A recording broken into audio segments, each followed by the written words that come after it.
What is the goriest thing you've seen in real life?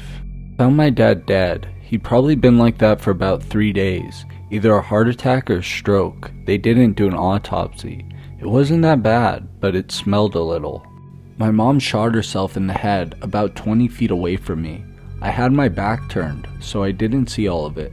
I got little glimpses as I called 911, and then once again when the police showed up to deal with it. There was matter left on the porch from where she carried it out. I'm really not sure if it was someone's puke or brain matter. A few days after I turned 16, my dad, who was a state trooper, came home in the middle of the day and told me to go get in the car. I got in and we headed out to a stretch of highway close to town. When we pulled up, I could see a long line of cars backed up behind what looked like a wreck. As we passed cars on the shoulder to get to the wreck, my dad said, "Don't get out of the car. I'll get you in a minute." About 2 minutes go by as he's directing traffic to turn around while he sets up a roadblock. Once he's done, he comes back to the car and lets me out. He says, "Walk with me," and we start walking up the road towards the wreck. When we get to the wreck, there's a semi-truck stopped on the shoulder, and it had 2 red streaks running down the entire side of the truck. Further up the road is what looked like a pickup truck that had the cab cut off at the bottom part of the windshield. Still in the process of putting 2 and 2 together, my dad comes up and says, "The dipshit driving this truck was drinking and driving and lost control of his pickup. It tipped on its side and slid down the highway into the back of the truck, and that cut both him and his wife in half. If you ever drink and drive, this is what you can expect to happen to you and whoever is with you. Shit scared me for life. I will never get behind the wheel of a car if I've been drinking."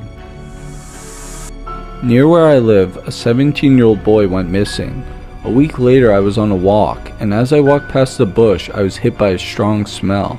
I looked into the bush and I found a bag full of severed human body parts. It turned out the boy had been killed and butchered, and I was the one who found his remains.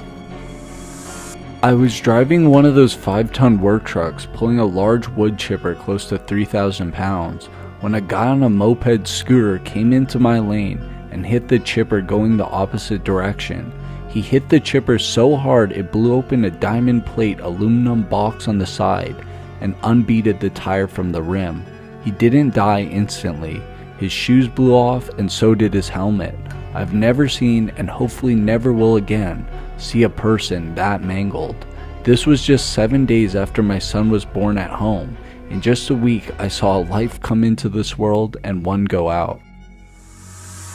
My little sisters, aged 12 and 10, were outside jumping on the trampoline when I heard the most spine-chilling screams I'd ever heard. The 12-year-old had landed on the 10-year-old in such a way that the 10-year-old's lower leg had completely snapped in half. The image of my mom dragging her off of the trampoline, screaming with her ankle at a right angle to her shin will never leave me. Somehow my 12-year-old sister was able to call for an ambulance. I completely froze up and was almost no help at all. She's completely fine now, but spent the entire summer with a huge external fixation screwed into her leg. We now have a 1 person at a time rule for the trampoline. Happened years ago. I was completely stuck in traffic with my girlfriend in the passenger seat. Cars were moving very slowly when not stopped completely. As the car in front of me started moving, a cat jumped in front of its wheel and got crushed under it. My girlfriend started screaming and covering her eyes.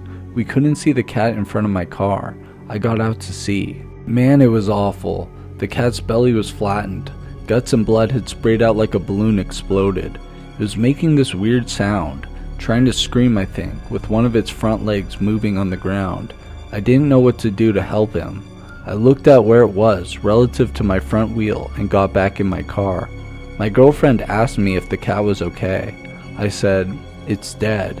I turned the steering wheel to aim for the cat's head and started the car.